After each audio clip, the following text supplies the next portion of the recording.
ಆತ್ಮೀಯರೇ ನಮಸ್ಕಾರ. ದ್ವಿತೀಯ PUC ಇತಿಹಾಸ ವಿಷಯಕ್ಕೆ ಸಂಬಂಧಿಸಿದಂತೆ ವಾರ್ಷಿಕ ಪರೀಕ್ಷೆಯಲ್ಲಿ ಕೇಳಲಾಗುವಂಥ 10 ಅಂಕದ ಒಂದು ಮಹತ್ವದ ಪ್ರಶ್ನೆ ಕುರಿತು ಇವತ್ತು ನಾವು ಚರ್ಚೆ ಮಾಡೋಣ. ಆ 10 ಅಂಕದ ಪ್ರಶ್ನೆ ಯಾವುದಂತಂದ್ರೆ, ಭಾರತದ ನಕಾಶೆಯಲ್ಲಿ ಐತಿಹಾಸಿಕ ಸ್ಥಳಗಳನ್ನು ಗುರುತಿಸೋದು ಹಾಗೂ ಗುರುತಿಸಿದ ಸ್ಥಳಗಳಿಗೆ ಸಂಬಂಧಿಸಿದಂಥ ವಿವರಣೆಯನ್ನು ಕೊಡೋದು. ಈ ಪ್ರಶ್ನೆಯನ್ನ ಆಲ್ರೆಡಿ ನೀವು ಮಿಡ್ ಟರ್ಮ್ದಲ್ಲೆಲ್ಲ ಪ್ರಾಕ್ಟೀಸ್ ಮಾಡಿದಿರಿ. ಆದರೂ ಕೂಡ ವಾರ್ಷಿಕ ಪರೀಕ್ಷೆಯಲ್ಲಿ 10 ಅಂಕದಲ್ಲಿ ಈ ಪ್ರಶ್ನೆಯನ್ನು ಕೇಳೋದ್ರಿಂದ ಆ ಪ್ರಶ್ನೆಯಲ್ಲಿ ಬರುವಂತ ಸ್ಥಳಗಳು ಯಾವುದು ಅನ್ನೋದು ನೋಡೋಣ. ಆಮೇಲೆ ಆ ಸ್ಥಳಗಳನ್ನು ಗುರುತಿಸೋದು ಹೇಗೆ ಮತ್ತು ಅವುಗಳಿಗೆ ಸಂಬಂಧಿಸಿದಂತ ವಿವರಣೆಯನ್ನು ಯಾವ ರೀತಿ ಕೊಡೋದು, ಈ ಒಂದು ವಿಷಯದ ಕುರಿತು ಇವತ್ತಿನ ಅವಧಿಯಲ್ಲಿ ನಾವು ಚರ್ಚೆ ಮಾಡೋಣ. ಈ ಒಂದು ಅವಧಿಯಲ್ಲಿ 10ಕ್ಕೆ 10 ಅಂಕಗಳನ್ನು ಪಡೆಯೋದು ಹೇಗೆ, ಸುಲಭವಾಗಿ ಹೇಗೆ ಪಡೆಯೋದು ಅನ್ನೋದ್ರ ಕುರಿತು ಕೂಡ ನಾವು ಚರ್ಚೆ ಮಾಡೋಣ. ಈಗಾಗಲೇ ತಮಗೆ ಗೊತ್ತು, ಪುಸ್ತಕದಲ್ಲಿ ಆ 20 ಸ್ಥಳಗಳ ಒಂದು ಪಟ್ಟಿಯನ್ನು ಕೊಟ್ಟಿದ್ದಾರೆ. ಇವೆಲ್ಲನೂ ಕೂಡ ಐತಿಹಾಸಿಕ ಸ್ಥಳಗಳು. 20 ಸ್ಥಳಗಳದಾವ. ಈ 20 ಸ್ಥಳಗಳನ್ನ ನಾವು ಮ್ಯಾಪ್ನಲ್ಲಿ ಗುರುತಿಸ್ಬೇಕಾದ್ರೆ ಈ ಸ್ಥಳಗಳು ಯಾವ್ಯಾವ ರಾಜ್ಯದಲ್ಲಿ ಇದಾವ ಅಥವಾ ಯಾವ ದೇಶದಲ್ಲಿ ಇದಾವ ಅನ್ನೋದು ನೋಡ್ಕೊಳ್ಬೇಕು. ಯಾಕಂದ್ರೆ ಇದರಲ್ಲಿ 2 ಸ್ಥಳಗಳು ಈಗ ಪ್ರೆಸೆಂಟ್ಲಿ ಪಾಕಿಸ್ತಾನದಾಗ ಇದಾವ. ಸೊ ಮೊದಲ ಅವುಗಳನ್ನ ಯಾವ್ಯಾವ ರಾಜ್ಯದಲ್ಲಿ ಬರ್ತಾವ ಅನ್ನೋದನ್ನ ಗುರುತಿಸೋಣ. ಆಮೇಲೆ ಅದೇ ಸ್ಥಳಗಳು ಇಲ್ಲಿ ಮ್ಯಾಪ್ದಲ್ಲಿ ಎಲ್ಲಿ ಪ್ಲೇಸ್ದಾಗ ಬರ್ತಾವ ಅನ್ನೋದು ನಾನು ಗುರುತಿಸ್ತೀನಿ. ಆಮೇಲೆ ಒಂದೊಂದಾಗಿ ವಿವರಣೆಯನ್ನು ಮಾಡ್ತಾ ಹೋಗ್ತೀನಿ. ಓಕೆ, ಸೊ ಇಲ್ಲಿ ಮೊದಲನೇದು ನೋಡ್ರಿ, ತಕ್ಷಶಿಲಾ ಅಂತದ ಮತ್ತು ಹರಪ್ಪ ಅಂತದ. ಈ 2 ಸ್ಥಳಗಳು ಪ್ರೆಸೆಂಟ್ಲಿ ಇನ್ ಪಾಕಿಸ್ತಾನದಾಗ ಈ 2 ಸ್ಥಳಗಳು ಈಗಿದಾವ. ಆಮೇಲೆ ಪಾನಿಪತ್ ಅಂತ ಏನದಲ್ಲ, ಇದು ಪಾನಿಪತ್ ಈಗ ಸದ್ಯ ಹರಿಯಾಣದಾಗ ಅದ. ಓಕೆ, ಇಲ್ಲಿ ಅಂತ ಬರ್ತದೆ ನೋಡ್ರಿ, ಹರಿಯಾಣದಾಗ ಅದ. ದೆಹಲಿ ಕೇಂದ್ರಾಡಳಿತ ಪ್ರದೇಶ ಅದ. ಆಗ್ರಾ UPದಾಗ ಬರ್ತದ, ಉತ್ತರ ಪ್ರದೇಶದಾಗ ಬರ್ತದ. ಪಾಟ್ಲಿಪುತ್ರ ಬಿಹಾರದಲ್ಲಿ ಬರ್ತದ. ದೇವಗಿರಿ ಮಹಾರಾಷ್ಟ್ರದಲ್ಲಿ ಬರ್ತದ. ಆಮೇಲೆ ಬಾದಾಮಿ ಇದು ಕರ್ನಾಟಕದಲ್ಲಿ ಬರ್ತದ. ಹಳೆಬೀಡು ಇದು ಕೂಡ ಕರ್ನಾಟಕದಲ್ಲಿ ಬರ್ತದ. ಆಮೇಲೆ ಕಂಚಿ ಇದು ತಮಿಳುನಾಡಿನಲ್ಲಿ ಬರ್ತದ. ಓಕೆ, ಆಮೇಲೆ ಹಂಪಿ ಇದು ಕರ್ನಾಟಕದಲ್ಲಿ ಬರ್ತದ. ಆಮೇಲೆ ನೆಕ್ಸ್ಟ್ ನೋಡ್ರಿ, ಬೀದರ್ ಕರ್ನಾಟಕದಲ್ಲಿ ಬರ್ತದ. ಬಿಜಾಪುರ್ ಇದು ಕೂಡ ಕರ್ನಾಟಕದಲ್ಲಿ ಬರ್ತದ. ಕಲ್ಕತ್ತಾ ವೆಸ್ಟ್ ಬೆಂಗಾಲ್ದಾಗ ಬರ್ತದ. ಪಶ್ಚಿಮ ಬಂಗಾಳ ಅಂತ ಏನ್ ಕರಿತೀವಲ್ಲ ಅಲ್ಲಿ ಬರ್ತದ. ಬಾಂಬೆ ಇದು ಮಹಾರಾಷ್ಟ್ರದಾಗ ಬರ್ತದ. ನೆಕ್ಸ್ಟ್ ಪಾಂಡಿಚೇರಿ ತಮಿಳುನಾಡಿನಾಗ ಬರ್ತದ. ಆಮೇಲೆ ಶ್ರೀರಂಗಪಟ್ಟಣ ಕರ್ನಾಟಕದಲ್ಲಿ ಬರ್ತದ. ಆಮೇಲೆ ಮೀರತ್ UPದಲ್ಲಿ ಬರ್ತದ, ಉತ್ತರ ಪ್ರದೇಶದಲ್ಲಿ. ಜಲಿಯನ್ ವಾಲಾಬಾಗ್ ಇದು ಪಂಜಾಬ್ದಲ್ಲಿ ಬರ್ತದ. ಆಮೇಲೆ ದಂಡಿ ಇದು ಗುಜರಾತ್ನಲ್ಲಿ ಬರ್ತದ. ಸೊ ಒಟ್ಟಾರೆ 20 ಪ್ಲೇಸ್ಗಳಿಂದವಲ್ಲ, ಈ 20 ಪ್ಲೇಸ್ಗಳನ್ನ ನಾವು ಡಿವೈಡ್ ಮಾಡಿ ತಕೊಂಡು ಅಂತ ತಿಳ್ಕೊಳ್ರಿ. ಸಿಂಪಲ್ ಆಗಿ ಇಲ್ಲಿ ನಾನು ಹೇಳ್ತಾ ಹೋಗ್ತೇನೆ ನೋಡ್ರಿ. ಮೊದಲನೇದು 2 ಸ್ಥಳಗಳು ಏನಿದಾವಲ್ಲ, ಈ 2 ಸ್ಥಳಗಳು ಇವೆರಡೂ ಕೂಡ ಪಾಕಿಸ್ತಾನದಾಗ ಅದಾವ. ಓಕೆ, ಇವೆರಡೂ ಸ್ಥಳಗಳು ಪಾಕಿಸ್ತಾನದಾಗ ಅದಾವ. ಇನ್ನು ಇದನ್ನ ಬಿಟ್ರೆ ಅತಿ ಹೆಚ್ಚಿಂದು ಅಂದ್ರೆ ಟೋಟಲ್ ಒಂದೇ ರಾಜ್ಯದಲ್ಲಿ ಅತಿ ಹೆಚ್ಚು ಸ್ಥಳಗಳಿರೋದು ಕರ್ನಾಟಕದಲ್ಲಿ. ಆ ಕರ್ನಾಟಕದಲ್ಲಿ ಇರುವಂತ ಪ್ಲೇಸ್ಗಳನ್ನ ನಾನು ನಿಮಗೆ ಮಾರ್ಕ್ ಮಾಡಿ ತೋರಿಸ್ತೀನಿ ನೋಡ್ರಿ. ಒಂದನೇದು ಇಲ್ಲಿ ನೋಡ್ರಿ, ಇದು ಬಾದಾಮಿ. ಆಮೇಲೆ ಎರಡನೇದು ಇಲ್ಲೇ ಹಳೆಬೀಡು ಅದ. ಇದನ್ನ ಬಿಟ್ರೆ ಮತ್ ಕರ್ನಾಟಕದಾಗ ಇಲ್ಲಿ ಕಂಟಿನ್ಯೂಸ್ 3 ಪ್ಲೇಸ್ ಅದಾವ ನೋಡ್ರಿ. ಯಾವ ಹೇಳ್ರಿ? ಹಂಪಿ, ಬೀದರ್ ಮತ್ತು ಬಿಜಾಪುರ. ಇದಾದ ಕೂಡಲೇ ಶ್ರೀರಂಗಪಟ್ಟಣ. ಓಕೆ, ಸೊ ಇವು 6 ಪ್ಲೇಸ್ಗಳು ಏನದಾವಲ್ಲ, ಈ 6 ಪ್ಲೇಸ್ಗಳು ಕರ್ನಾಟಕದಲ್ಲಿ ಬರ್ತಾವ. ಇನ್ನ UPದಲ್ಲಿ 2 ಬರ್ತಾವ, ಮಹಾರಾಷ್ಟ್ರದಲ್ಲಿ 2 ಬರ್ತಾವ, ಆಮೇಲೆ ತಮಿಳುನಾಡಿನಲ್ಲಿ 2 ಬರ್ತಾವ. ಇನ್ನು ಒಂದು ಪ್ಲೇಸ್ ಒಂದೊಂದು ಪ್ಲೇಸ್ ಇರುವಂತ ಒಂದು 3 ಪ್ಲೇಸ್ಗಳದಾವ. ಗುಜರಾತ್ನಾಗ 1 ಬರ್ತದ, ಹರಿಯಾಣದಾಗ 1 ಬರ್ತದ, ಪಂಜಾಬ್ದಾಗ 1 ಬರ್ತದ, ಪಾಟ್ಲಿಪುತ್ರದಾಗ 4 ಪ್ಲೇಸ್ ಸಿಂಗಲ್ ಅದಾವ. ಸೊ ಒಟ್ಟಾರೆ 20 ಈ ಪ್ಲೇಸ್ಗಳನ್ನ ನಾವು ಮ್ಯಾಪ್ದಲ್ಲಿ ಗುರುತಿಸ್ಬೇಕು. ಈಗ ಒಂದೊಂದಾಗಿ ನಾವು ಗುರುತಿಸ್ತಾ ಹೋಗೋಣ. ಆಮೇಲೆ ಅದ್ರ ವಿವರಣೆ ಕುರಿತು ನಾನು ಹೇಳ್ತೀನಿ ನಿಮ್ಗೆ. ಮೊದಲನೇದು ನೋಡ್ರಿ, ತಕ್ಷಶಿಲಾ ಅಂತ ಅದ. ಸೊ ತಕ್ಷಶಿಲಾ ಏನದಲ್ಲ, ಅದು ಇಲ್ಲಿ ನಮ್ಮ ಭಾರತದಾಗ ನೋಡ್ರಿ, ಜಮ್ಮು ಕಾಶ್ಮೀರ ಏನ್ ಬರ್ತದಲ್ಲ, ಈ ಜಮ್ಮು ಕಾಶ್ಮೀರದಿಂದ ಈ ಕಡೆ ಪಾಕಿಸ್ತಾನದಲ್ಲಿ ಮುಂದೆ ಗುರುತ ಮಾಡಿದ ಅಂತ ತಿಳ್ಕೊಳ್ರಿ. ಇದು 1ನೇ ಸ್ಥಳ ಆಯ್ತು. ಯಾವ್ದು ಹೇಳ್ರಿ? ತಕ್ಷಶಿಲಾ. ಇನ್ ತಕ್ಷಶಿಲದಿಂದ ಕೆಳಗಡೆ ಮತ್ತು ಪಂಜಾಬದಿಂದ, ನಮ್ಮ ಭಾರತದಾಗ ಪಂಜಾಬ್ ಏನಿದೆಲ್ಲ, ಪಂಜಾಬ್ದಿಂದ ಈ ಕಡೆ ನೇರವಾಗಿ ಪಾಕಿಸ್ತಾನದಾಗ ಗುರುತ ಮಾಡಿದ ಅಂತ ತಿಳ್ಕೊಳ್ರಿ. ಈ ಪ್ಲೇಸ್ನಾಗ ಹರಪ್ಪ ಬರ್ತದ. ಇದು 2ನೇ ಪ್ಲೇಸ್. 1 ಮತ್ತು 2 ಆಯ್ತಲ್ಲ. ಇಲ್ಲಿ ನೋಡ್ರಿ, ತಕ್ಷಶಿಲಾ ಮತ್ತು ಹರಪ್ಪ. ತಕ್ಷಶಿಲಾ ಜಮ್ಮು ಕಾಶ್ಮೀರದ ನೇರವಾಗಿ ಪಾಕಿಸ್ತಾನದಲ್ಲಿ ಗುರುತಿಸ್ಬೇಕು, ಮತ್ತು ಪಂಜಾಬ್ ರಾಜ್ಯದ ನೇರವಾಗಿ, ಯಾಕಂದ್ರೆ ಪಂಜಾಬ್ ಪಾಕಿಸ್ತಾನದಾಗ ಹೋದ, ಭಾರತ್ನಾಗ ಹೋದ. ಸೊ ಪಂಜಾಬ್ದಲ್ಲಿ ಇರುವಂತ ಪಾಕಿಸ್ತಾನದಾಗ ಇಲ್ಲಿ ಗುರುತ ಮಾಡ್ತಂತ ತಿಳ್ಕೊಳ್ರಿ, ಹರಪ್ಪ ಆಯ್ತು. ಇನ್ನು 3ನೇ ಪ್ಲೇಸ್ ನೋಡ್ರಿ, ಪಾನಿಪತ್ ಅಂತದ. ಸೊ ಪಾನಿಪತ್ ಹರಿಯಾಣದಾಗ ಬರ್ತದ. ಸೊ ಹರಿಯಾಣ ಇಲ್ಲದ, ಹರಿಯಾಣದ ಈ ಪ್ಲೇಸ್ ನೋಡ್ರಿ ಇಲ್ಲಿ ಗುರುತಿಸ್ತಾನಲ್ಲ, ಇದು 3ನೇದು. ಯಾವ್ದೈತಿ ಹೇಳ್ರಿ? 3ನೇ ಪ್ಲೇಸ್ ಅದು ಪಾನಿಪತ್ ಆಯ್ತು. ದೆಹಲಿ ಅಂತೂ ಇಲ್ಲಿ ಬರ್ತದೆ. ಇದು 4ನೇ ಪ್ಲೇಸ್. ದೆಹಲಿ 4ನೇ ಪ್ಲೇಸ್ ಆಯ್ತು. ಇದಾದ ಕೂಡಲೇ ದೆಹಲಿ ಆದ ಕೂಡಲೇ ಆಗ್ರಾ ಅದ. ಆಗ್ರಾ ಉತ್ತರ ಪ್ರದೇಶದಾಗ ಬರ್ತದ, ಇಲ್ಲಿ ಕೆಳಗಡೆ ಬರ್ತದ. ಇದು 5th ಪ್ಲೇಸ್ ಆಯ್ತು ಆಗ್ರಾ. ಆಮೇಲೆ ಆಗ್ರಾ ಆದ ಕೂಡಲೇ ಪಾಟ್ಲಿಪುತ್ರ ಅದ. ಸೊ ಪಾಟ್ಲಿಪುತ್ರ ಬಿಹಾರದಾಗ ಬರ್ತದ. ಸೊ ಇಲ್ಲಿ ಬಿಹಾರದಾಗ ನೀವು ಇಲ್ಲಿ ಗುರ್ತಾ ಮಾಡ್ರಿ ಅಂತ ತಿಳ್ಕೊಡ್ರಿ. 6ನೇ ಪ್ಲೇಸ್ ಆಯ್ತು ಯಾವುದು? ಪಾಟ್ಲಿಪುತ್ರ. ಇನ್ನು 7ನೇದು ದೇವಗಿರಿ ಅಂತದ. ದೇವಗಿರಿ ಮಹಾರಾಷ್ಟ್ರದಾಗ ಮಧ್ಯ ಭಾಗದಾಗ ಬರ್ತದ. ಸೊ ಇದು 7ನೇ ಪ್ಲೇಸ್ ದೇವಗಿರಿ ಆಯ್ತಾ. 8ನೇದು ಬಾದಾಮಿ, 9ನೇದು ಹಳೆಬೀಡು. ಇಲ್ಲಿ ನೋಡ್ರಿ ಕರ್ನಾಟಕದಾಗ ಇಲ್ಲಿ ಬೀದರ್ ಬರ್ತದ, ಇಲ್ಲಿಂದ ಈ ಕಡೆ ಬಿಜಾಪುರ್ ಬರ್ತದ, ಇದು ಗುಲ್ಬರ್ಗ ಬರ್ತದ, ಆಮೇಲೆ ಬಿಜಾಪುರ್ ಬರ್ತದ. ಸೊ ಇಲ್ಲಿ ಬಾದಾಮಿ ಅಂತ ಇರ್ತದ ಬಾಗಲಕೋಟದಾಗಿರೋದ್ರಿಂದ ಇಲ್ಲಿ ಬಾದಾಮಿ ಬರ್ತದ. ಇದು ಪ್ಲೇಸ್ ಎಷ್ಟನೇದು ಹೇಳ್ರಿ? 8th. 8ನೇ ಪ್ಲೇಸ್ ಬಾದಾಮಿ. ಬಾದಾಮಿ ಆದ ಕೂಡಲೇ ಹಳೆಬೀಡು. ಹಳೆಬೀಡು ಹಾಸನ್ ಜಿಲ್ಲೆಯಲ್ಲಿ ಬರ್ತದ. ಸೊ ಇಲ್ಲಿ ಗುರ್ತಾ ಮಾಡ್ರಿ, ಹಾಸನ್ ಜಿಲ್ಲೆದಾಗ ಹಳೆಬೀಡು 9ನೇದಾಯ್ತು. ಆಮೇಲೆ 10ನೇದು ಕಂಚಿ ಬರ್ತದ. ಕಂಚಿ ಇಲ್ಲಿ ನೋಡ್ರಿ, ಇಲ್ಲಿ ಮೇಲ್ಗಡೆ ಕಂಚಿ ಬರ್ತದ. ಈ ಇದ್ರಾಗ ಕಂಚಿ ಬರ್ತದೆ ಈ ಸ್ಥಳದಾಗ. ಇದು 10th ಪ್ಲೇಸ್ ಆಯ್ತು. ಇನ್ನ 11ರಿಂದ ಈ ಸ್ಥಳಗಳು ನೋಡ್ರಿ, ಹಂಪಿ, ಬೀದರ್, ಬಿಜಾಪುರ್ ಇವು ಕೂಡ ಕರ್ನಾಟಕದಲ್ಲಿ ಅದಾವ.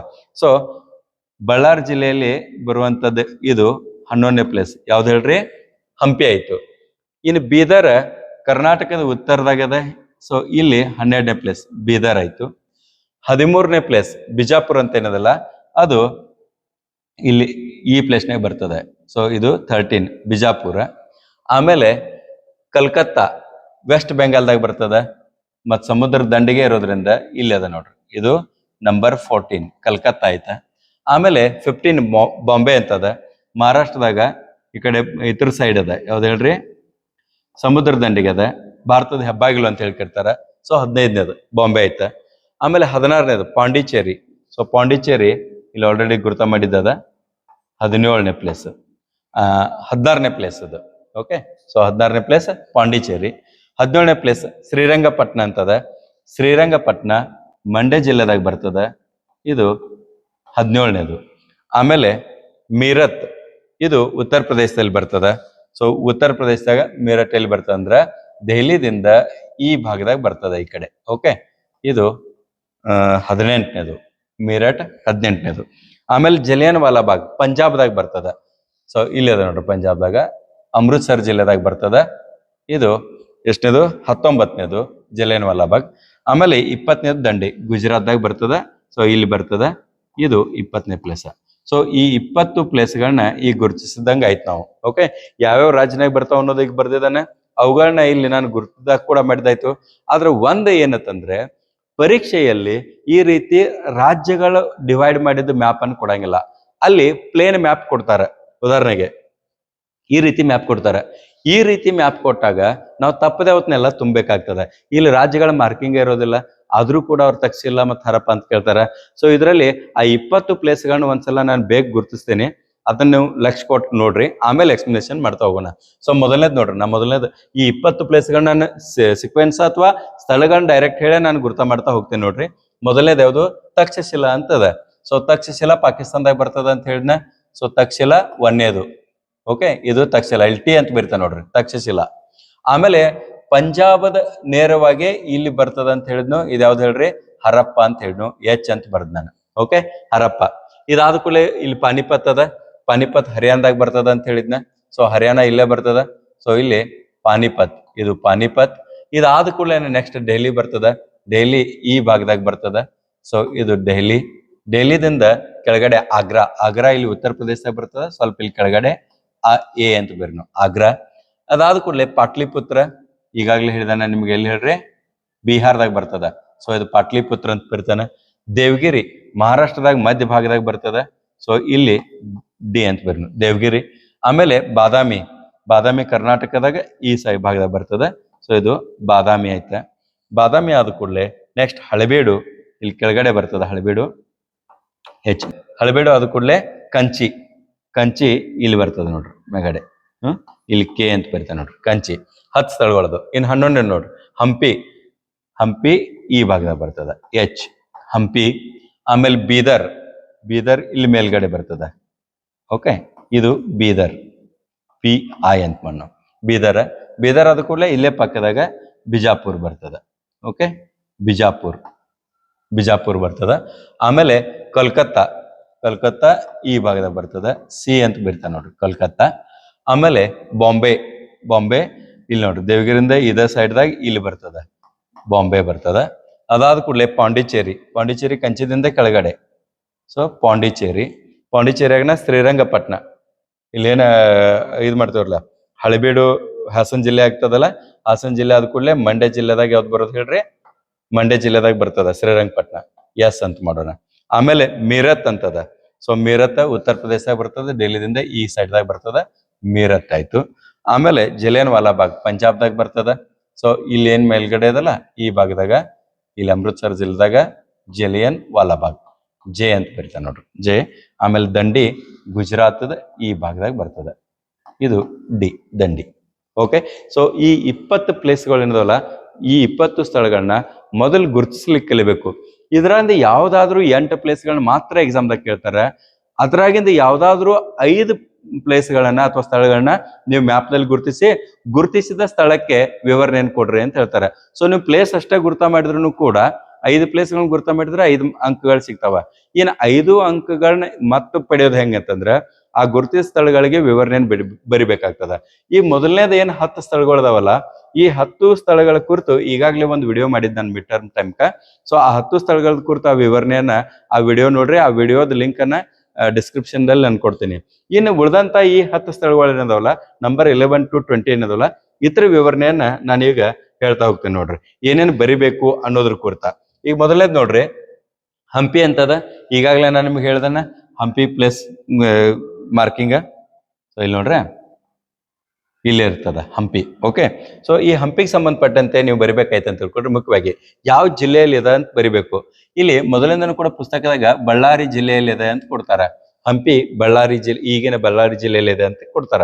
ಆದ್ರೆ ಇತ್ತೀಚೆಗೆ ಅದೇನಾಗಿದೆ ಹೇಳ್ರಿ, ಜಿಲ್ಲೆ ಬದಲಾವಣೆಗೊಂಡದ, ವಿಜಯನಗರ ಜಿಲ್ಲೆಯಲ್ಲಿ ಅದ. ಸೊ ಇದನ್ನ ಬಳ್ಳಾರಿ ಇದನ್ನ ಒಂದ್ ಚೇಂಜ್ ಮಾಡ್ಕೊಳ್ರಿ, ವಿಜಯನಗರ ಜಿಲ್ಲೆಯಲ್ಲಿ ಅದ ಅಂತ ಕೊಡ್ಬೇಕು. ಪುಸ್ತಕದಾಗ ಬಳ್ಳಾರಿ ಕೊಟ್ಟಿರೋದ್ರಿಂದ ಇಲ್ಲಿ ನಾನು ಬಳ್ಳಾರಿ ಅಂತ ಬರ್ದಿದ್ದಾನ. ಎರಡನೇದು, ಇದು ಯಾವ ನದಿ ದಂಡೆ ಮೇಲೆ ಅದಂದ್ರೆ ತುಂಗಭದ್ರಾ ನದಿಯ ದಂಡೆಯ ಮೇಲೆ ಹಂಪಿ ನಗರದ. ಸೊ ತುಂಗಭದ್ರಾ ನದಿಯ ದಂಡೆಯ ಮೇಲೆ ಇದೆ. ವಿಜಯನಗರ ಸಾಮ್ರಾಜ್ಯದ ರಾಜಧಾನಿಯಾಗಿತ್ತು. ಯಾಕಂದ್ರೆ ಪ್ರಾರಂಭದಲ್ಲಿ ಅತಿ ಹೆಚ್ಚಿನ ಕಾಲ ಆನೆಗುಂದಿನೂ ರಾಜಧಾನಿ ಆಗಿತ್ತ, ಹಂಪಿನೂ ಇತ್ತ, ನಂತರದಲ್ಲಿ ಮತ್ತೆ ಚೇಂಜಸ್ ಆಗ್ತಾವ. ಆದ್ರೆ ಅತಿ ದೀರ್ಘ ಕಾಲದವರೆಗೆ ಹಂಪಿ ವಿಜಯನಗರ ಸಾಮ್ರಾಜ್ಯದ ರಾಜಧಾನಿ ಆಗಿತ್ತು. ಈ ಹಂಪಿಯಲ್ಲಿ ವಿರೂಪಾಕ್ಷ ದೇವಾಲಯ, ವಿಜಯ ವಿಠಲ ದೇವಾಲಯ, ಕಲ್ಲಿನ ರಥ, ಸಾಸಿವೆ ಕಾಳು ಗಣಪ, ಕಡಲೆಕಾಳು ಗಣಪ, ಉಗ್ರ ನರಸಿಂಹ, ಇಂಥದ್ದು ಸಾಕಷ್ಟು ಅಲ್ಲಿ ದೇವಾಲಯಗಳು ನಮಗೆ ನೋಡ್ಲಿಕ್ಕೆ ಸಿಗ್ತಾವ. ಇದಿಷ್ಟು ಬರಿಬೇಕು. ನೀವು ಒಂದು ಪ್ಲೇಸ್ ಕುರಿತ ಮಿನಿಮಮ್ 3 ವಾಕ್ಯದಲ್ಲಿ ಉತ್ತರ ಬರಿಬೇಕು. ಅಂದ್ರೆ ಹಂಪಿ ಅಂದ ಕೂಡಲೇ ಪ್ರಸ್ತುತ ಯಾವ ಜಿಲ್ಲೆಯಲ್ಲಿ ಅದ ಅನ್ನೋದು ಬರೀರಿ, 1 ಪಾಯಿಂಟ್ ಆಯ್ತು. ಇನ್ನು 2 ಪಾಯಿಂಟ್ದಾಗ ತುಂಗಭದ್ರಾ ನದಿ ದಂಡೆ ಮೇಲೆ ಅದ, ಮತ್ತೆ ಐತಿಹಾಸಿಕವಾಗಿ ಅಲ್ಲಿ ಏನೇನು ನೋಡ್ತೇವೆ ಅನ್ನೋದು 3ನೇ ಸೆಂಟೆನ್ಸ್. ಅಂದ್ರೆ ವಿಜಯನಗರ ಸಾಮ್ರಾಜ್ಯದ ರಾಜಧಾನಿ ಆಗಿದ್ದು ಅಲ್ಲಿ ಈ ಎಲ್ಲಾ ದೇವಾಲಯಗಳು ನೋಡ್ಲಿಕ್ಕೆ ಸಿಗ್ತಾವ ಅನ್ನೋದನ್ನ ಬರಿಬೇಕಾಗ್ತದ. ಓಕೆ, ಇಷ್ಟು ಬರೆದ್ರೆ ಅಂತ ತಿಳ್ಕೊಳ್ರಿ, ಒಂದ್ ಅಂಕ ಕೊಡ್ತಾರ. ಒಂದು ಗುರುತಿಸಿದ್ದಕ್ಕ, ಒಂದು ಎಕ್ಸ್ಪ್ಲನೇಷನ್ ಮಾಡಿದಕ್ಕ 2 ಅಂಕಗಳು ಸಿಗ್ತಾವ. ಇನ್ನ 2ನೇ ಪ್ಲೇಸ್ ನೋಡ್ತಾ ಹೋಗೋಣ. 2ನೇದು ಯಾವ್ದು ಹೇಳ್ರಿ, ಬೀದರ್ ಕರ್ನಾಟಕದ ತುದಿಯಲ್ಲಿ ಅದ. ಯಾವ್ದು ಹೇಳ್ರಿ, ಕರ್ನಾಟಕದ ಉತ್ತರ ತುದಿಯಲ್ಲಿ ಅದ. ಸೊ ಇಲ್ಲಿ ಬೀದರ್ ಬರ್ತದ ನೋಡ್ರಿ, ಇಲ್ಲಿ ನೋಡ್ರಿ, ಇಲ್ಲಿ ಬೀದರ್ ಬರ್ತದ. ಸೊ ಬೀದರ್ ಸಂಬಂಧಪಟ್ಟಂತೆ ನಾವು ಯಾವ ವಿಷಯಗಳನ್ನ ಬರಿಬೇಕಂದ್ರ, ಒಂದೇದು, ಇದು ಕರ್ನಾಟಕದ ಉತ್ತರ ಭಾಗದಲ್ಲಿದೆ. ಅಂದ್ರೆ ಕರ್ನಾಟಕದ ಉತ್ತರ ತುದಿ ಏನದಲ್ಲ ಅದ ಬೀದರ್ ಅಂತದ. ಇದು ಬಹಮನಿ ಸಾಮ್ರಾಜ್ಯದ ರಾಜಧಾನಿ ಆಗಿತ್ತು. ಯಾವ ಸಾಮ್ರಾಜ್ಯ ಹೇಳ್ರಿ, ಬಹಮನಿ ಸಾಮ್ರಾಜ್ಯದ. ವಿಜಯನಗರ ಸ್ಥಾಪನೆ ಆದ 11 ವರ್ಷಕ್ಕ ಇನ್ನೊಂದು ರಾಜ್ಯ ಸ್ಥಾಪನೆ ಆಗ್ತದ ದಕ್ಷಿಣದಲ್ಲಿ. ಅಂದ್ರೆ 1347ರಲ್ಲಿ ಈ ಸಾಮ್ರಾಜ್ಯ ಸ್ಥಾಪನೆ ಆಗ್ತದ. ಓಕೆ, ಈ ಸಾಮ್ರಾಜ್ಯ ಸ್ಥಾಪನೆ ಆದ ಕೂಡಲೇ ಇಲ್ಲಿ ಮಹಮ್ಮದ್ ಗವಾನ್ ಅನ್ನವ ಒಂದು ಮದರಸವನ್ನು ತೆರಿತಾನ. ಇದು ಭಾರತದಲ್ಲಿ ಅತ್ಯಂತ ಪ್ರಸಿದ್ಧವಾದಂತ ಮದರಸವಾಗಿತ್ತು. ಈ 3 ವಾಕ್ಯಗಳನ್ನ ತಾವು ಮರೆದ ಬೀದರ್ ಸಂಬಂಧಪಟ್ಟಂತೆ ಬರಿಬೇಕು. ಇನ್ನ 3ನೇ ಪ್ಲೇಸ್ ನೋಡ್ರಿ, ಬಿಜಾಪುರ್ ಅಂತ ಹೇಳಿ ಬರ್ತದ. ಸೊ ಬಿಜಾಪುರ್ ಈಗಾಗಲೇ ಇಲ್ಲಿ ಬೀದರ್ ಬರ್ತದ. ಓಕೆ, ಇಲ್ಲಿ ಗುಲ್ಬರ್ಗಾ ಬರ್ತದ, ಇಲ್ಲಿ ಬಿಜಾಪುರ ಜಿಲ್ಲೆ ಬರ್ತದ. ಸೊ ಬಿಜಾಪುರ್ ಗುರುತಿಸಿದ ಕೂಡಲೇ ಬಿಜಾಪುರ್ಗೆ ಸಂಬಂಧಪಟ್ಟಂತೆ ಬರೆಯುವಂತ ಅಂಶಗಳು ಯಾವತ್ತಂದ್ರೆ, ಒಂದೇದು, ಇದು ಕೂಡ ಉತ್ತರ ಕರ್ನಾಟಕದ ಭಾಗದಲ್ಲಿದೆ, ಕರ್ನಾಟಕದ ಉತ್ತರ ಭಾಗದಲ್ಲಿದೆ. ಎರಡನೇದು, ಇದು ಆದಿಲ್ ಶಾಹಿಗಳ ರಾಜಧಾನಿ ಆಗಿತ್ತು. ಬಿಜಾಪುರದ ಆದಿಲ್ ಶಾಹಿಗಳು, ಬಹಮನಿ ಸುಲ್ತಾನರು ಪ್ರತ್ಯೇಕಗೊಂಡ 5 ಶಾಹಿ ಮಂಥನಗಳು ಹುಟ್ಕೊಳ್ತಾವ. ಅದ್ರಾಗ ಬಿಜಾಪುರದಾಗ ಆದಿಲ್ ಶಾಹಿಗಳ ಆಳ್ವಿಕೆ ಇತ್ತು. ಯೂಸುಫ್ ಆದಿಲ್ ಶಾ ಅದರ ಸ್ಥಾಪಕನಾಗಿದ್ದ. ಸೊ ಅವರ ಒಂದು ಕಾಲಾವಧಿಯಲ್ಲಿ ಬಿಜಾಪುರದಲ್ಲಿ ಗೋಳ ಗುಮ್ಮಟ, ಇಬ್ರಾಹಿಂ ರೋಜಾ, ಬಾರಾ ಕಮಾನ, ಇತ್ತೀಚೆಗೆ ಒಂದು ಶಿವನ ಮಂದಿರವೂ ಕೂಡ ಅಲ್ಲಿ ಇದು ಶಿವನ ಮೂರ್ತಿ ಕೂಡ ಕಟ್ಲಾಗ್ಯದ. ಇಂಥವು ಕೆಲವೊಂದಿಷ್ಟು ಪ್ಲೇಸ್ಗಳು ಅಲ್ಲಿ ನೋಡ್ಲಿಕ್ಕೆ ನಮ್ಗೆ ಸಿಗ್ತಾವ. ಇದು ಬಿಜಾಪುರ ಸಂಬಂಧಪಟ್ಟಂತೆ ತಾವು ಬರಿಬೇಕು. ಇನ್ ನೆಕ್ಸ್ಟ್ ನೋಡ್ರಿ, ಕಲ್ಕತ್ತಾ. ಕಲ್ಕತ್ತಾ ಪೂರ್ವ ಭಾಗದಲ್ಲಿ ಇರುವಂತ ಒಂದು ದೊಡ್ಡ ನಗರ, ಭಾರತದ ಅತಿ ದೊಡ್ಡ ನಗರ ಅಂತ ಕೂಡ ಕಲ್ಕತ್ತಾಕ್ ನಾವು ಕರಿತೀವಿ. ಸೊ ಈ ಪಶ್ಚಿಮ ಬಂಗಾಳದ ರಾಜಧಾನಿ ಆಗಿತ್ತು. ಆಗಿನ ಕಾಲದಾಗ ಏನಾಗಿತ್ತು ಹೇಳ್ರಿ, ಪಶ್ಚಿಮ ಬಂಗಾಳದ ರಾಜಧಾನಿ ಆಗಿತ್ತು. ಇಲ್ಲಿ ನೋಡ್ರಿ, ಈಗಲೇ ಈ ಕಲ್ಕತ್ತಾದ ಈಗ ಸದ್ಯ ಕೂಡ ಅದ ಪಶ್ಚಿಮ ಬಂಗಾಳದ ರಾಜಧಾನಿ ಆಗ್ಯದ. ಪ್ರಾಚೀನ ಕಾಲದಲ್ಲಿ ಅಂದ್ರ ಮಧ್ಯಯುಗದಲ್ಲಿ ಮತ್ತು ನಂತರದ ಕಾಲದಲ್ಲಿ ಇದಕ್ಕೆ ಬಹಳಷ್ಟು ಬೇಡಿಕೆ ಇತ್ತು. ಇದು ಹುಗ್ಲಿ ನದಿಯ ದಂಡೆಯ ಮೇಲದ. ಭಾರತದಲ್ಲಿ ಬ್ರಿಟಿಷರು ಆರಂಭದಲ್ಲಿ ಇದನ್ನ ಅವ್ರ ಏನ್ ಮಾಡ್ಕೊಂಡಿದ್ರು ಹೇಳ್ರಿ, ರಾಜಧಾನಿಯನ್ನಾಗಿ ಮಾಡ್ಕೊಂಡಿದ್ರು. ಆರಂಭದಾಗ ಅವ್ರ ರಾಜಧಾನಿ, ಅವಾಗ ಬಂಗಾಳ ಪ್ರಾಂತ ಅಂತ ಹೇಳಿ ಕರಿತಿದ್ರು. ಆ ಬಂಗಾಳ ಪ್ರಾಂತ ಕಲ್ಕತ್ತಾವನ್ನ ತಮ್ಮ ರಾಜಧಾನಿಯನ್ನಾಗಿ ಅವ್ರು ಮಾಡ್ಕೊಂಡಿದ್ರು.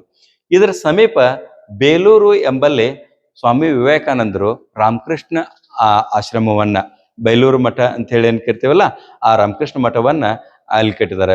ಬೇಲೂರು ಮಠ ಅಥವಾ ಬೇಲೂರು ಮಠ ಅಂತ ಹೇಳಿ ಕರಿತೀವಿ. ರಾಮಕೃಷ್ಣ ಮಠವನ್ನ ಕಟ್ಟಿದವ್ರು ಯಾರು ಹೇಳ್ರಿ, ಸ್ವಾಮಿ ವಿವೇಕಾನಂದರು.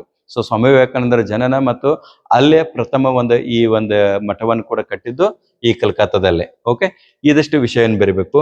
ಇದನ್ನ ಬಿಟ್ರೆ ನೆಕ್ಸ್ಟ್ ನೋಡ್ರಿ, ಬಾಂಬೆ. ಭಾರತದ ಹೆಬ್ಬಾಗಿಲು ಅಂತ ಹೇಳಿ ಕರೆಯುವಂತ ಸ್ಥಳ ಏನದಲ್ಲ, ಇದನ್ನ ತಾವು ಮತ್ತೊಮ್ಮೆ ಮ್ಯಾಪ್ದಲ್ಲಿ ಇಲ್ಲಿ ನೋಡ್ರಿ, ಇಲ್ಲಿ ಬರ್ತದ ಮುಂಬೈ. ಓಕೆ, ಸೊ ಆ ಮುಂಬೈಗೆ ಸಂಬಂಧಪಟ್ಟಂತೆ ಏನೇನು ಬರೀಬೇಕು ನೋಡ್ರಿ. ಮಹಾರಾಷ್ಟ್ರದ ರಾಜಧಾನಿ ಆಗಿದೆ. ಪ್ರೆಸೆಂಟ್ಲಿ ಅದು ಮಹಾರಾಷ್ಟ್ರದ ರಾಜಧಾನಿ ಆಗಿದೆ. ಇದು ಭಾರತದ ಪಶ್ಚಿಮ ತೀರದಲ್ಲಿ ಬ್ರಿಟಿಷರ ಪ್ರಮುಖ ನೆಲೆಯಾಗಿತ್ತು. ಬ್ರಿಟಿಷರು ವ್ಯಾಪಾರ ಸಲುವಾಗಿ ಏನು ಪ್ರಮುಖವಾಗಿ ದಿಕ್ ವೈಸ್ ಏನು ಇದು ಮಾಡ್ಕೊಂಡಿದ್ರಲ್ಲ ಸ್ಥಳಗಳನ್ನ, ಇಲ್ಲಿ ಪೂರ್ವಕ್ಕೆ ಕಲ್ಕತ್ತಾ, ಪಶ್ಚಿಮಕ್ಕೆ ಮುಂಬೈಯ ಮತ್ತು ದಕ್ಷಿಣಕ್ಕೆ ಮದ್ರಾಸ, ಇವು ಅವರ ಪ್ರಮುಖ ನೆಲೆಗಳಾಗಿದ್ದು. ಹಂಗಾಗಿ ಪಶ್ಚಿಮ ದಿಕ್ಕಿಗೆ ಇಲ್ಲಿ ವಿಶೇಷವಾಗಿ ನೋಡ್ರಿ, ಇಲ್ಲಿ ಪಶ್ಚಿಮ ದಿಕ್ಕೇನದಲ್ಲ, ಇಲ್ಲಿ ಬ್ರಿಟಿಷರ ಪ್ರಮುಖ ನೆಲೆಯಾಗಿತ್ತು. ಈ ಒಂದು ಸ್ಥಳದಲ್ಲಿ ಭಾರತೀಯ ರಾಷ್ಟ್ರೀಯ ಕಾಂಗ್ರೆಸ್ನ ಮೊದಲ ಅಧಿವೇಶನ ನಡೀತದ 1885 ನಡೀತದ. ಅದು ತಮ್ಗೆ ಗೊತ್ತು, 1885 ಡಿಸೆಂಬರ್ 27 ಆ ಒಂದು ಅಧಿವೇಶನ ನಡೀತದ. ಓಕೆ, ಇಲ್ಲಿ ಅತಿ ಪ್ರಮುಖವಾದಂತ ಒಂದು ಅಧಿವೇಶನ ಆಗ್ತದ. ಕರ್ನಾಟಕದಿಂದನೂ ಕೂಡ 2 ಜನ ಇದರಲ್ಲಿ ಭಾಗವಹಿಸಿದ್ರು. ಸಾಧ್ಯವಾದ್ರ ಆ 2 ಜನ ಯಾರು ಅನ್ನೋದನ್ನ ತಾವು ಕಮೆಂಟ್ ಬಾಕ್ಸ್ ನಲ್ಲಿ ತಿಳಿಸ್ಬೇಕು. ಓಕೆ, ಈ ನೆಕ್ಸ್ಟ್ ನೋಡ್ರಿ, ಪಾಂಡಿಚೇರಿ ತಮಿಳುನಾಡಿನಲ್ಲಿ ಬರುವಂತ ಒಂದು ಪ್ರಮುಖವಾದಂತ ಸ್ಥಳ. ಇದು ಮದ್ರಾಸ್ನ ದಕ್ಷಿಣಕ್ಕದ, ಅಂದ್ರೆ ಮದ್ರಾಸ್ ಏನ್ ಬರ್ತದಲ್ಲ ಅದರ ದಕ್ಷಿಣಕ್ಕೆ ಇದದ. ಇಲ್ಲಿ ನೋಡ್ಕೊಡ್ರಿ, ಪಾಂಡಿಚೇರಿ. ಇದ್ರ ಮೇಗಡೆ ಚೆನ್ನೈ ಅದ, ಅದಕ್ಕ ಮದ್ರಾಸ್ ಅಂತ ಹೇಳಿ ಕರಿತೀವಿ. ಸೊ ಆ ಪಾಂಡಿಚೇರಿ ದಕ್ಷಿಣಕ್ಕೆ ಬರ್ತದ. ಇದಕ್ಕೆ ಸಂಬಂಧಪಟ್ಟಂತೆ ನೋಡ್ರಿ, ಇದು ಮದ್ರಾಸ್ನ ದಕ್ಷಿಣಕ್ಕದ ಅಂತ ಬರ್ರಿ. ಕೋರಮಂಡಲ ತೀರ ಪ್ರದೇಶದ ಭಾಗದಲ್ಲಿ ಅದ. ಯಾಕಂದ್ರೆ ಇಲ್ಲಿಂದ ಹಿಡ್ಕೊಂಡು ಇಲ್ಲಿ ತನಕ ಎಲ್ಲಾನು ಕೂಡ ಅದನ್ನ ನಾವ್ ಏನಂತ ಕರಿತೀವಿ ಹೇಳ್ರಿ, ಈ ಭಾಗ ತನಕನೂ ಕೂಡ ಕೋರಮಂಡಲ್ ತೀರ ಪ್ರದೇಶ. ಇದೊಂದು ಗೊತ್ತಾಗ್ಲಿ ನಿಮ್ಗ, ಇಲ್ಲಿ ತನಕ ಇಲ್ಲಿಂದ ಹಿಡ್ಕೊಂಡು ಇಲ್ಲಿ ತನಕ ಎಲ್ಲಾನು ಕೂಡ ಅದನ್ನ ಕೋರಮಂಡಲ್ ತೀರ ಪ್ರದೇಶ ಅಂತ ಹೇಳಿ ಕರಿತೀವಿ. ಇಲ್ಲಿಂದ ಈ ಕಡೆ ಹಿಡ್ಕೊಂಡು ನಾರ್ದರ್ನ್ ಕೋರಮಂಡಲ್ ಅಂತ, ನಾರ್ದರ್ನ್ ಸರ್ಕಾರ, ಉತ್ತರ ಸರ್ಕಾರ ತೀರ ಪ್ರದೇಶ ಅಂತ ಹೇಳಿ ಕರಿತೀವಿ. ಇಲ್ಲಿಂದ ಈ ಕಡೆ ಹಿಡ್ಕೊಂಡು ಉತ್ಕಲ ತೀರ ಪ್ರದೇಶ ಅಂತ ಹೇಳಿ ಕರಿತೀವಿ. 3 ರೀತಿ ಡಿವೈಡ್ ಮಾಡ್ತೇವೆ.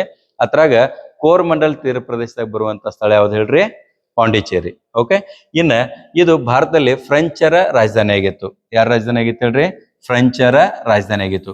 ಈ ಪಾಯಿಂಟ್ ತಪ್ಪದ ತಾವು ಬರಿಬೇಕಾಗ್ತದ ಅಲ್ಲಿ. ಓಕೆ, ಈ ನೆಕ್ಸ್ಟ್ ನೋಡ್ರಿ, ಪ್ಲೇಸ್ ಯಾವುದು, ಶ್ರೀರಂಗಪಟ್ಟಣ. ಕರ್ನಾಟಕದ ಮಂಡ್ಯ ಜಿಲ್ಲೆಯಲ್ಲಿ ಬರುವಂತಹ ಶ್ರೀರಂಗಪಟ್ಟಣ ಇಲ್ಲಿ ಮೊದಲು ಗುರುತಿಸ್ತಾನೆ ನೋಡ್ರಿ. ಇಲ್ಲಿ ನೋಡ್ರಿ, ಇಲ್ಲಿ ಕರ್ನಾಟಕದ ಮಿಡ್ಲ್ ಭಾಗದಿಂದ ಹಿಡ್ಕೊಂಡು ಇಲ್ಲಿ ಮೇಲ್ಗಡೆ ಗುರುತ ಮಾಡಬೇಕು. ಓಕೆ, ಮಂಡ್ಯ ಜಿಲ್ಲೆಯಲ್ಲಿ ಬರ್ತದ.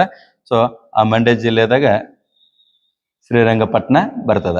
ಶ್ರೀರಂಗಪಟ್ಟಣಕ್ಕೆ ಸಂಬಂಧಿಸಿದಂತೆ ಯಾವ ವಿಷಯಗಳನ್ನು ಬರಿಬೇಕು ಅನ್ನೋದು ನೋಡ್ಕೊಳ್ರಿ. ಒಂದೇದು, ಇದು ಮಂಡ್ಯ ಜಿಲ್ಲೆಯಲ್ಲಿ ಅದ ಅಂತ ಹೇಳಿ ಮೊದಲು ಜಿಲ್ಲಾ ಹೆಸರು ಕೊಡ್ರಿ.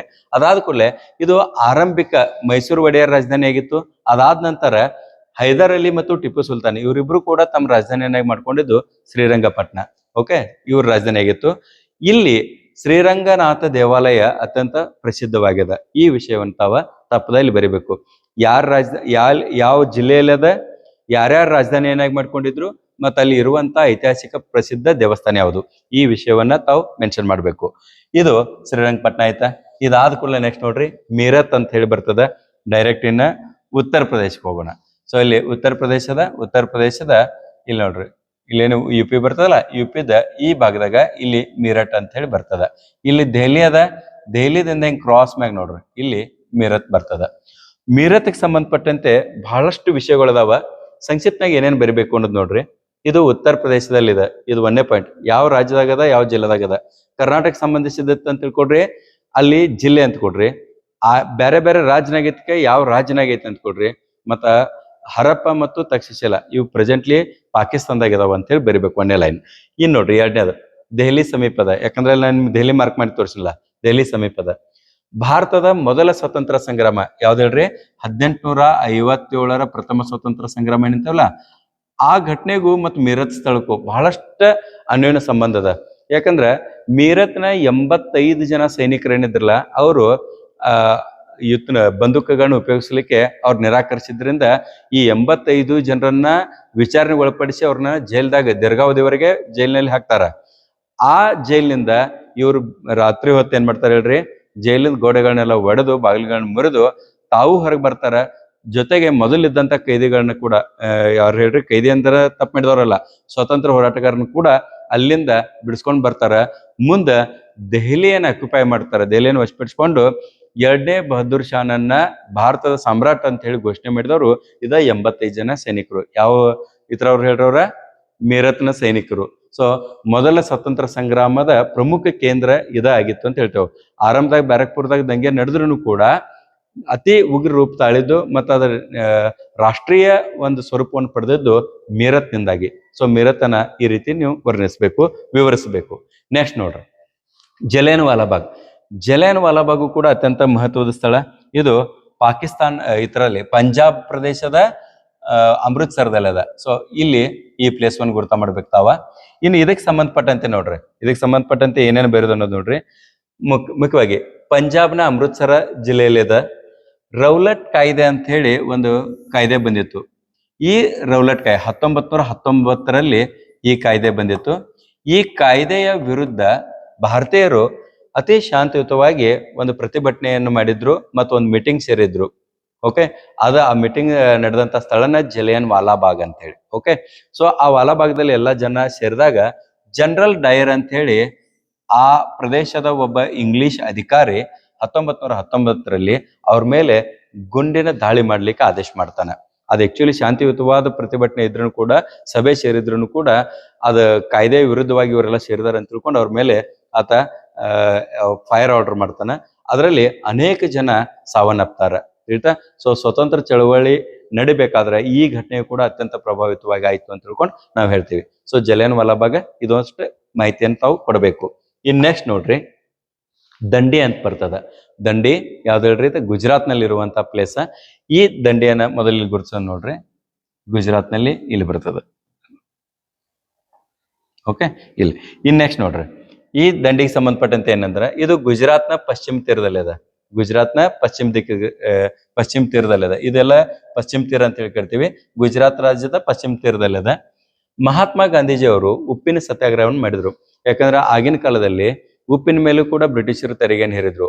ಆ ತೆರಿಗೆಯನ್ನು ವಿರೋಧಿಸಿ ಗಾಂಧೀಜಿಯವರು ತಮ್ಮ ಆಶ್ರಮ ಯಾವ್ದು ಹೇಳ್ರಿ? ಗುಜರಾತ್ನ ಸಾಬರ್ಮತಿ ಆಶ್ರಮದಿಂದ ಅವರು ಈ ದಂಡಿಯವರೆಗೆ ಏನ್ ಮಾಡಿದ್ರು ಹೇಳ್ರಿ? ಕಾಲ್ನಡಿಗೆಯನ್ನು ಮಾಡಿದ್ರು. ಸುಮಾರು 240 ಕಿಲೋಮೀಟರ್ ನಡೆಯೋದಿತ್ತದು.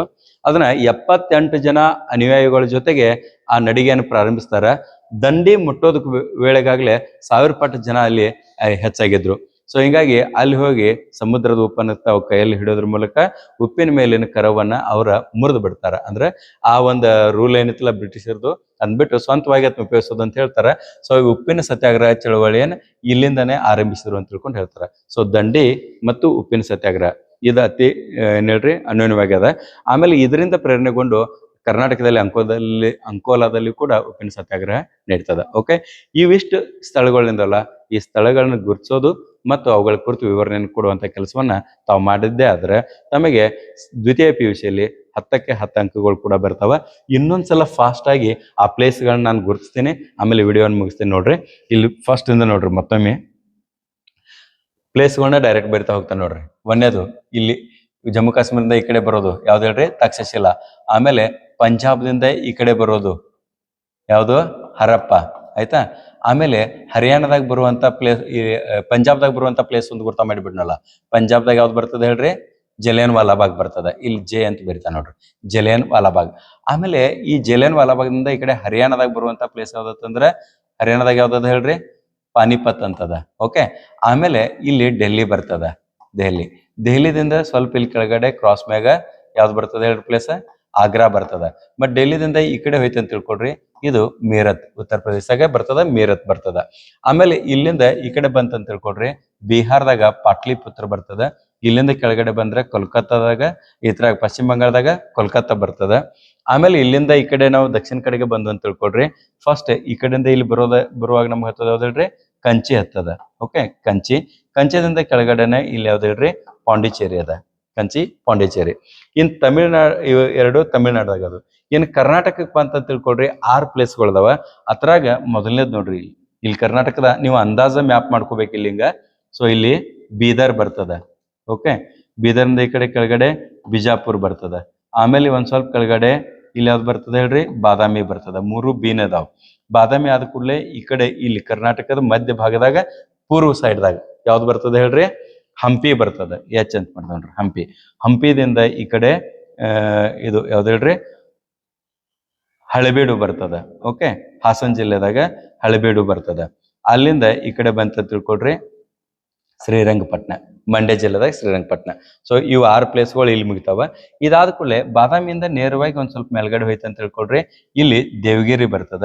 ದೇವಗಿರಿದಿಂದ ಈ ಕಡೆ ಬಂದ್ರ ಮುಂಬೈ ಅದ, ಬಾಂಬೆ, ಬಿ ಅಂತ ಮಾಡ್ತಾನೆ, ಬಾಂಬೆ ಬರ್ತದ. ಆಮೇಲೆ ಇಲ್ಲಿಂದ ಈ ಕಡೆ ಮೆಗಡೆ ಹೋಯ್ತು ಅಂತ ತಿಳ್ಕೊಡ್ರಿ, ಇಲ್ಲಿ ದಂಡಿ ಅಂತ ಹೇಳಿ ಬರ್ತದ. ಓಕೆ, ಇವಿಷ್ಟು ಪ್ರಮುಖವಾದಂತ ಪ್ಲೇಸ್ಗಳದಾವ. 20 ಪ್ಲೇಸ್ಗಳದಾವ. ಈ 20 ಪ್ಲೇಸ್ಗಳನ್ನ ತಾವು ಗುರುತಿಸ್ಬೇಕು. ಅದಕ್ಕೆ ಸಂಬಂಧಿಸಿದಂತ ವಿವರಣೆಯನ್ನ ಬರೆಯೋದನ್ನ ರೂಢಿ ಮಾಡ್ಕೊಳ್ಬೇಕು. ಸೊ ಇದ್ರಾಗ ಮಾತ್ರ ನೀವು ಮಾರ್ಕ್ಸ್ ಒಟ್ಟ ಮಿಸ್ ಆಗಂಗಿಲ್ಲ. ಒಂಚೂರು ಪ್ರಾಕ್ಟೀಸ್ ಮಾಡ್ರಿ, ಮತ್ತೆ 10ಕ್ಕೆ 10 ಅಂಕಗಳನ್ನ ತಾವು ಪಡ್ರಿ ಅಂತ ಹೇಳ್ತಾ ಇವತ್ತಿನ ವಿಡಿಯೋನ ಇಲ್ಲಿಗೆ ಮುಗಿಸ್ತಾ ಇದ್ದೀನಿ. ನಮಸ್ಕಾರ.